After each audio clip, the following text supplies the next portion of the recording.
penting membahas Jakarta, bahwa ada daerah-daerah lain yang juga penting untuk menjadi pusat perhatian kita. Nah, ini adalah prinsip dasar ketika kita melihat ini adalah kota-kota, negara-negara di dunia yang telah berhasil mampu untuk mengurangi transmisi harian, ya artinya penambahan jumlah kasus per hari itu mampu mereka kontrol, mampu mereka kurangi. China, Korea, Singapura, Hong Kong, Taiwan. Kalau kita perhatikan dengan seksama, ada hal-hal yang sangat sama di antara negara-negara di atas. Bukan dalam artian mereka punya ekonomi yang lebih atau mereka punya situasi keuangan yang lebih. Tapi dari penanganan wabahnya, pertama, hampir ke semua negara ini punya prinsip test, trace, and treat yang sama, yang sangat kuat terjadi. Sampai sekarang ini Korea belum ada yang mengalahi rekornya untuk kecepatan tes hariannya, hingga kurang lebih 10.000 tes per hari. Nah, di hampir semua negara ini, karena memang jadi saya melihat sejarah-sejarah bahwa negara-negara ini adalah negara-negara yang dulunya itu terdampak ketika ada outbreak SARS di tahun 2003, sekitar kurang lebih 17 tahun yang lalu. Artinya mereka punya pengalaman yang sangat buruk dan mereka tidak mau mengulangi kesalahan apa yang mereka lakukan pada waktu itu. Sehingga ketika memang mereka tahu ada wabah ini, mereka bisa bergerak dengan sangat cepat melahirkan suatu kebijakan perketat dan tutup hampir semua bandara dan penerbangan langsung ke Wuhan pada waktu awalnya. Kemudian lakukan tes, trace, treat dengan sangat cepat. Kemudian orang-orang yang melakukan kontak dengan pasien itu betul-betul di quarantine, dideteksi, bahkan ada suatu bangunan-bangunan tertentu yang memang mereka jadikan tempat untuk ditempatkan orang-orang itu. Selesai 14 hari mereka keluarkan dan itu dilakukan sangat cepat. Nah, kalau kita melihat ada movement restriction yang sangat besar di sana, kemudian ada physical distancing yang sangat didukung oleh regulasinya di sana. Artinya apa? Kesehatan menjadi faktor utama yang menjadi pilihan bagi para pemimpin di sana.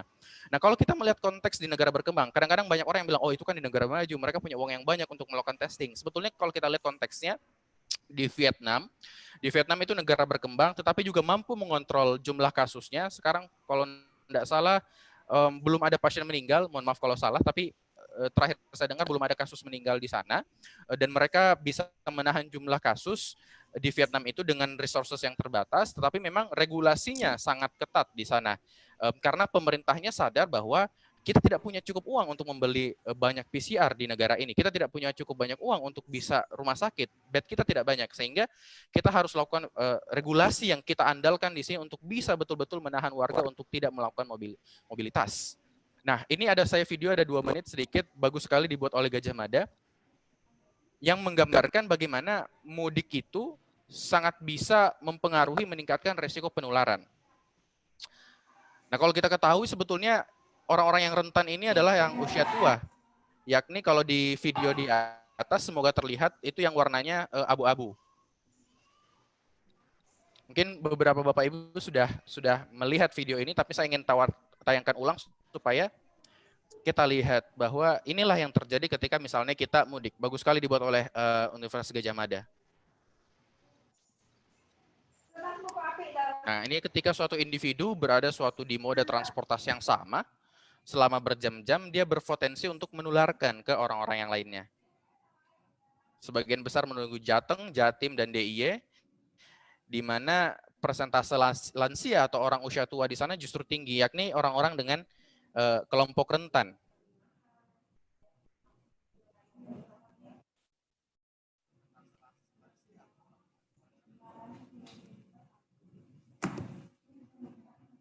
Nah, inilah. Jadi niat awalnya untuk silaturahim, tetapi tidak sadar kita jadi carrier ya, atau kita pembawa virus.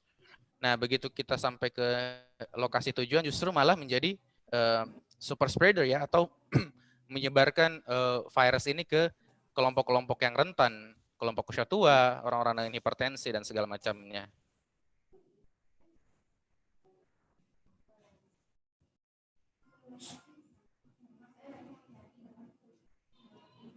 Nah, ini pemodelan yang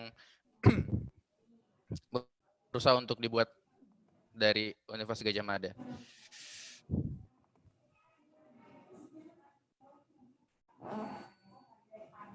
Nah, ini yang sangat kita khawatirkan ketika leakingnya itu semakin meluas ke berbagai tempat.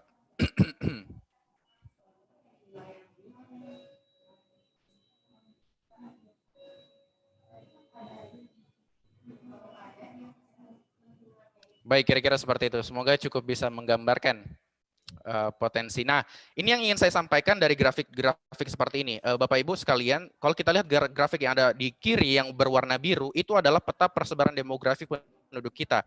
Jadi kurang lebih ada 27,5 juta lansia diprediksi oleh data Bappenas, itu ada di tahun 2018.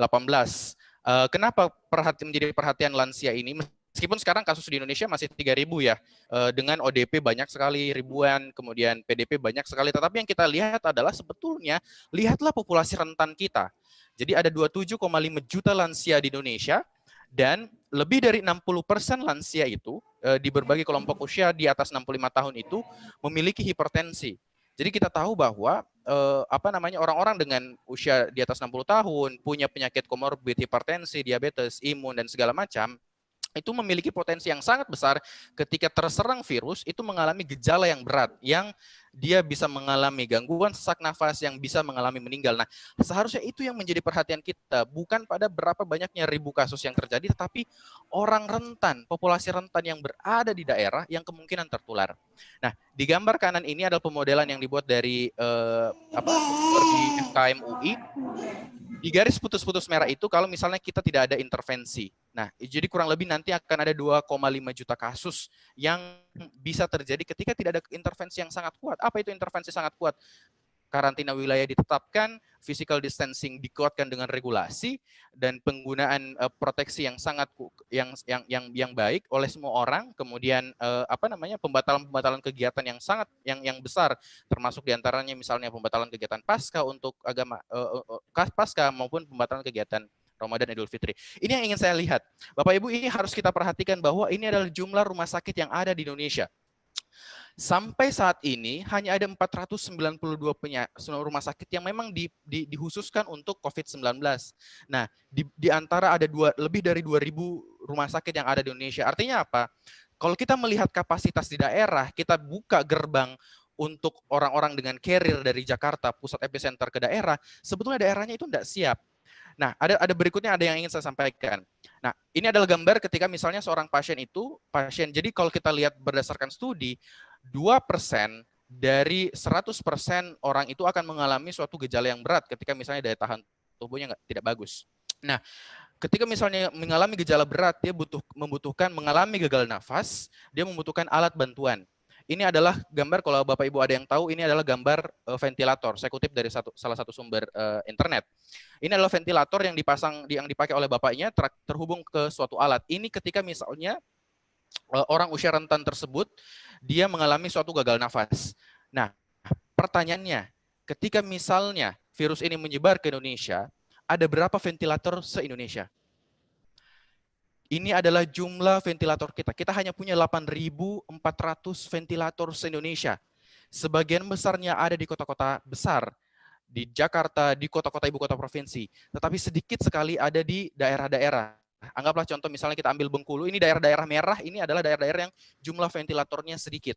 Seperti Bengkulu, Kalimantan Tengah, Papua, Maluku, Gorontalo, jadi Sulawesi Barat. Nah, ini adalah daerah-daerah yang sangat rentan ketika misalnya, bayangkan, ketika misalnya carrier masuk ke sana, ada populasi usia tua yang rentan di sana, maka jumlah ventilatornya hanya ada segini.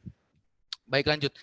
Ini adalah suatu studi, sedikit mungkin menutup presentasi saya, satu studi dari alumni UI ya, tentang studi sosial. Artinya kita melihat memang ada banyak konteks yang kita harus pahami, tetapi kita lihat bagaimana sih sebetulnya respon dari masyarakat. Bahwa ini saya izin kutip dari Bapak Pelupesi, ada 4.770 responden yang dia kutip bahwa dan dari responden itu, dari ribuan responden itu, 68,6% itu akan melakukan mudik dalam rangka Idul Fitri. Nah, kalau dilihat dari waktu pilihan mudiknya, sebagian besar itu akan mudik dalam masa cuti Idul Fitri nanti, 60,9%.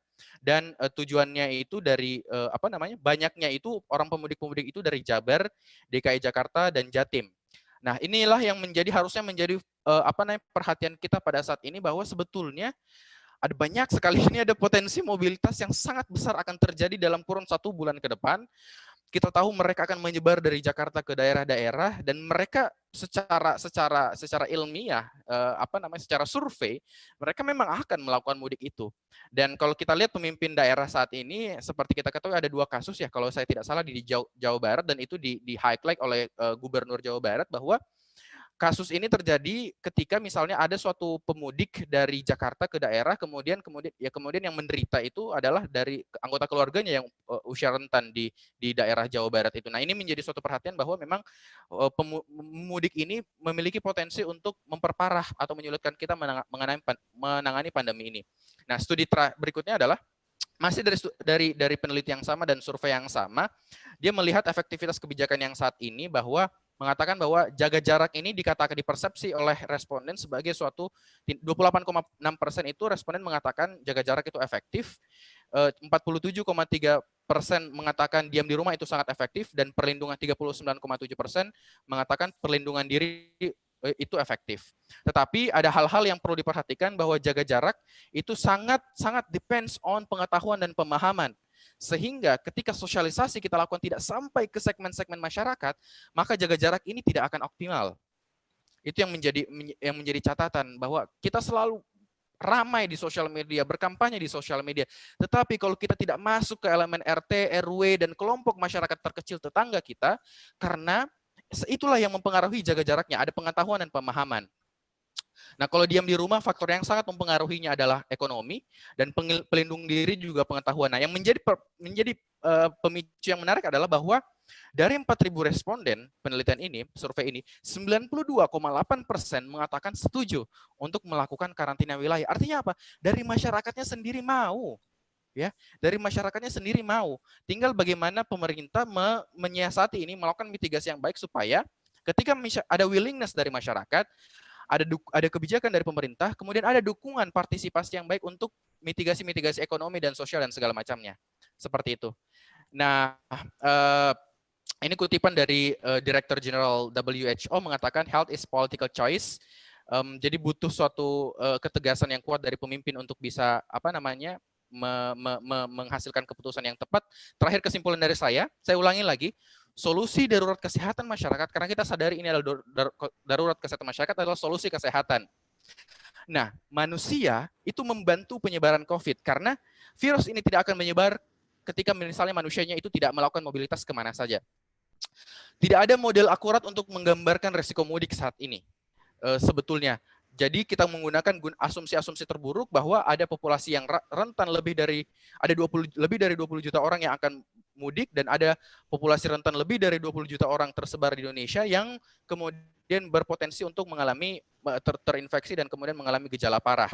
Ini saya kutip dari Prof di UI, Prof Hasbullah Tabrani. Beliau katakan bahwa sistem kesehatan kita ini lemah, jaminan sosial kita itu kecil, disiplin masyarakat kita rendah. Jadi kita mau solusi apa kalau misalnya kita menyebarkan orang-orang ini kemudian bermigrasi dari Jakarta ke daerah-daerah lain. Kita tahu bahwa sistem kesehatan di daerah kita lemah, ventilatornya tidak cukup, jumlah bednya sedikit. Jadi jangan sampailah kita menambah beban di daerah. Nah, berikutnya, rasionalisasi, transparansi, dan keterbukaan itu sangat penting untuk pemerintah, supaya ketika misalnya pemerintah tidak meregulasi mudik secara ketat, tetapi hanya dengan PSBB, apa rasionalisasi yang diberikan pemerintah, sehingga kita tahu artinya apa, ada konsekuensi yang masyarakat harus tanggung, dan apa dukungan masyarakat yang bisa dilakukan untuk menutupi konsekuensi yang memang dipikirkan oleh pemerintah. Karena sampai sekarang sejujurnya adanya PSBB, tapi pemerintah itu tidak menyatakan apa konsekuensinya. Ada berapa risiko yang terjadi, apa yang dukungan apa yang diharapkan ada dari masyarakat dan segala macamnya. Dan terakhir, ini adalah kutipan di gambar sebelah kanan, adalah ini data saya kutip dari IDN Times Indonesia. Ada terjadi peningkatan 60% dari pemakaman di Indonesia di Jakarta. Apakah ini karena COVID-19 atau tidak, ini harus ada studi lebih lanjut, tetapi yang perlu menjadi kekhawatiran ini terjadi di Jakarta. Jangan sampai peningkatan seperti ini juga terjadi di daerah lain. Sekian dari saya, terima kasih. Assalamualaikum warahmatullahi wabarakatuh. Baik, Dr. Aqsa, ini cukup menarik sebetulnya paparan dari analis kesehatan TD kita yang disampaikan oleh beliau. Hanya saja ada sedikit pertanyaan. Bagaimana dengan pengalaman di negara lain, misalnya di negara Eropa atau Asia, yang memiliki budaya yang hampir sama dengan kita atau mirip-mirip terkait dengan mobilitas dari satu daerah ke daerah yang lain. Kalau kita dinamakan mudik, kalau mereka mungkin namanya apa saya nggak tahu. Kira-kira ada nggak larangan atau pembatasan atau bahkan dibiarkan dengan apa namanya, dengan protokol-protokol, kalau sudah nyampe daerahnya mereka harus cuci tangan, harus isolasi dan sebagainya. Apakah ada pengalaman di negara lain, Pak Dokter? Baik, terima kasih Bapak Moderator. Yang saya pahami bahwa sekarang lockdown ini adalah hal yang sangat umum digunakan di berbagai negara seperti itu. Utamanya sebetulnya di negara-negara maju karena mereka punya resources yang memang, atau misalnya tidak adalah resources tapi mereka menyatakan ini adalah keputusan yang rasional. Lockdown itu artinya memang betul-betul pembatasan, tidak ada mobilitas manusia bergerak antara satu daerah dengan daerah lainnya. Karena begini, lagi-lagi PSBB itu tidak ada indikator atau parameter yang measurable, tangible-nya itu sangat tidak jelas begitu. Contohnya begini, saya katakan, apabila misalnya Bapak Ibu ada yang ODP di Jakarta, kemudian diarahkan oleh puskesmas untuk, oh ya Bapak silakan isolasi di rumah 14 hari. Pertanyaannya, apakah di hari besoknya ada orang yang follow up Bapak yang tanya apakah Bapak betul-betul stay di rumah? Saya boleh katakan tidak. Bahkan mungkin sebagian besar tidak ada follow up seperti itu. Jadi sebetulnya PSBB ini juga memang kalau kita lihat daya ikatnya itu sebetulnya rendah begitu loh. Karena dan beberapa seminggu yang lalu itu saya ikut salah satu workshop dari Kementerian Kesehatan ke daerah, justru workshopnya ini adalah bagaimana mempersiapkan daerah untuk menyambut para pemudik. Ini kan justru aneh begitu loh. Jadi seolah-olah kita menyerah dengan keadaan bahwa kita akan siap menerima ribuan pemudik daerah kita masing-masing dan apa namanya dan ketika mereka misalnya masuk nanti coba bayangkan, pernah tidak ada daerah yang betul-betul mendeteksi jumlah, nama, usia, lokasi tempat tinggal para pemudiknya ketika mereka sampai ke daerah? Ada tidak daerah yang pernah melakukan itu? Itu pertanyaan pertama. Pertanyaan kedua, apabila ada, siapa petugas daerah yang memang betul-betul memfollow up orang tersebut ketika sampai ke daerahnya dan betul-betul melakukan isolasi diri atau karantina diri di dalam rumah selama 14 hari? Siapa yang berani menjamin itu? Sementara di daerah Jakarta sendiri, sebagai suatu epicenter, bahkan orang-orang yang misalnya dengan gejala ringan yang kemudian dia tidak dirawat di rumah sakit, siapa yang memfollow up itu? Jadi apa ya? Sebetulnya memang imposing restraining people in a certain area adalah suatu pilihan kebijakan yang memang saat ini menjadi suatu harus kita pikirkan secara bersama-sama. Di daerah lain yang telah menerapkan lockdown, memang atau karantina wilayah, apapun sebutannya itu, memang betul-betul menghalangi mobilitas warganya keluar dari suatu daerah itu kecuali untuk hal-hal yang sifatnya esensial. Bahkan kalau di beberapa daerah, sebagai contoh misalnya di Amerika itu diterapkan yang namanya stay at home order. Jadi order, perintah dari gubernur daerahnya, gubernur negara bagiannya untuk betul-betul orang itu jangan keluar rumah, diawasi oleh polisi dan militer. Ketika ada polisi atau militer ditanyai dia mau kemana, ketika misalnya dia ke rumah sakit atau beli grocery atau bahan pangan, dia dibolehkan. Tetapi ketika misalnya dia keluar untuk alasan lain yang memang tidak dibolehkan oleh gubernurnya, maka dia dikenakan penalty charge. Di sini dapat kurang lebih $5.000. $5.000 di Indonesia, dolar sudah naik ya, kurang lebih 70 juta. Jadi seperti itu gambaran yang ingin saya sampaikan. Terima kasih.